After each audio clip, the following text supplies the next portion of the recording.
Hi, I'm Mr. Wilde, and today I'm going to demonstrate how to make slabs using 3 or 4 different ways.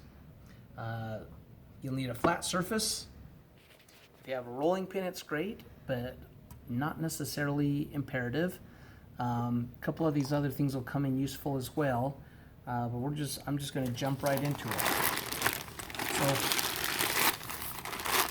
I'm going to slice off a chunk of clay that we are going to make into slab.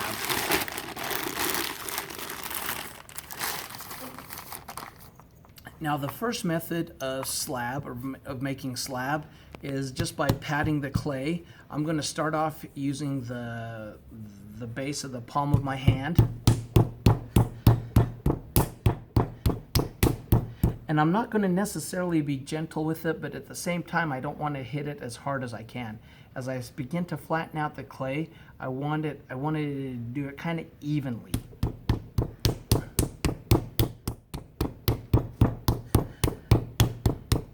Partway through, I'll flip the clay over. And again, I'm still just using that base of the palm of my hand.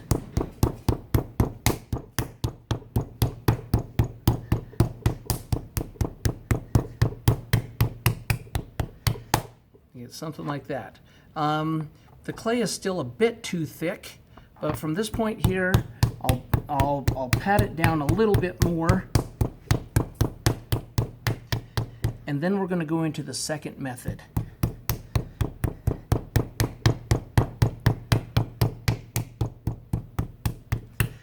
And for the second method, we're actually going to lift the clay up, and we're going to drop it. But as we drop it, we're going to kind of pull it in one direction. The problem with just picking up the clay and dropping it flat and doing that over and over is the middle will stay thicker and the ends will get really, really thin. And for ideal slab, we want it all the same thickness all the way across. So again, I'm going to kind of pick it up and I'm going to kind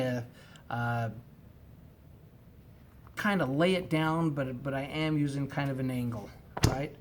So I'll pick up and pull, and one of the things that does is it just kind of helps stretch the clay out. One of the other things is when you're working, if you have some kind of fabric that you can put down, if you have some old fabric, some old cloth, maybe even like an old pillowcase, anything like that, any kind of fabric that creates a barrier between the clay and the table. If you're working directly on the table, oftentimes what happens is that clay will start sticking to the table, and then the clay is going to tear into pieces as you try to pull it up. So again, we're just going to continue to slab the clay sideways.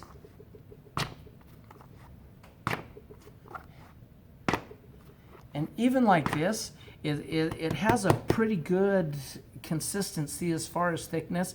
It's not perfect by any means, but I mean it's still pretty close. If you don't have anything else, it's a good method to use. Okay. Now when as you get ready to roll out your clay slabs, especially if you're doing something like a project like the slab box, where you want those, you're going to want that clay all the same thickness. And so this was step 2, right? Picking the clay up and kind of throwing it down. The next method, again, if you have these, is going to be helpful in making nice even slabs. So what I have here is I have a couple of sticks. They're the same thickness. You want them longer than the clay, than the piece of clay. And again, for this method, you need something like a rolling pin, something round.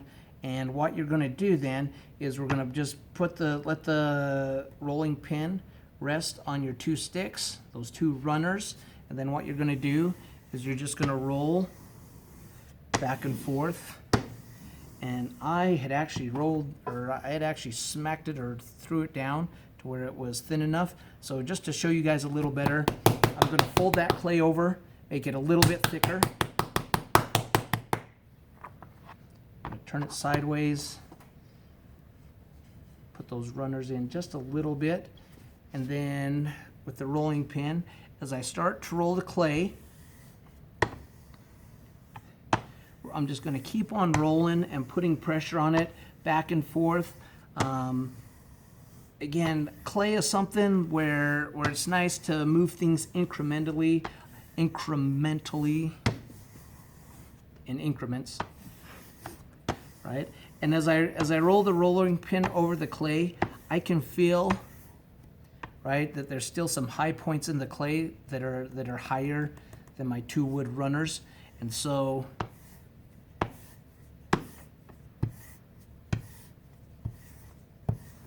I'm just going to kind of keep working that clay and getting it all that same thickness. There's no worries with picking up the slab, flipping it over.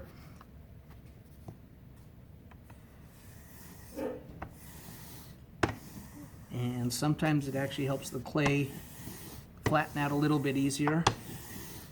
But I'm just going to keep rolling the rolling pin over it until I don't feel the clay push the rolling pin up anymore. So right now, it's pretty flat. I'm not feeling any resistance from the clay, so I've gotten that thickness, right?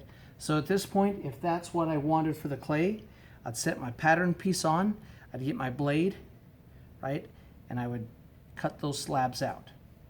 But now I'm going to show you the last method. The last method is my absolute favorite of all the toys that I have in the ceramics studio. I love my slab roller. So I have this, it's a mechanized slab roller. Some of them are just tabletop ones. This one I actually have legs on as well. And so it's just freestanding. I'm going to move some of this stuff out of the way. What I'm going to do is I'm going to take that slab, pull the top cover away. I'm just going to lay it kind of evenly. I'm going to cover that clay back up.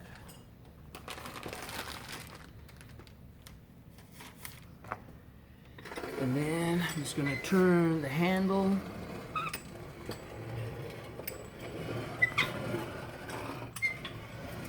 And what I'll do, I'll go over it 3 or 4 times. And part of that just has to do with if the clay isn't as thin as it can be, then when you roll over it with the roller, if the clay is thicker in the middle, as much as I love these, lots of times the first times it'll still leave the middle section just a little bit thicker. And so again, sometimes I'll move the slab just a little, and then again I just roll, and I just want a nice even roll. You definitely don't want to stop in the middle.